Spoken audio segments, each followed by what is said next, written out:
Hi viewers, TNPSC பொதுத்தமிழ் 9th book.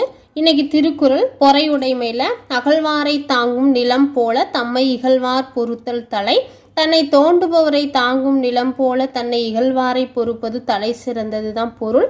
இது அணி ஊமை அணி. இதில் ஷார்ட்கட் போலன்னு வந்துச்சுன்னா ஊமை அணி அப்படின்னு ஞாபகம் வச்சுக்கோங்க. அடுத்தது கேள்வி. அதிகாரம். செல்வத்துள் செல்வம் செவிச்செல்வம், அச்செல்வம் செல்வத்துள் எல்லாம் தலை. பொருள்: செல்வத்தில் சிறந்தது செவியால் கேட்டறியும் கேள்வி செல்வம் தான். அது பிற வழிகளில் வரும் செல்வங்களை விட தலை சிறந்ததா இருக்குன்னு சொல்றாங்க கேள்வி செல்வம். இதுதான் பொருள். அணி சொற்பொருள் பின்வரும் நிலையணி. ஒவ்வொரு சொல்லும் திரும்ப திரும்ப வந்திருக்கும். செல்வத்துள் செல்வம், செல்வம், அச்செல்வம், செல்வம் அப்படின்னு வந்திருக்கிறதுனால தான் இது சொற்பொருள் பின்வரும் நிலையணி. இது ஷார்ட்கட்டாக ஞாபகம் வச்சுக்கோங்க.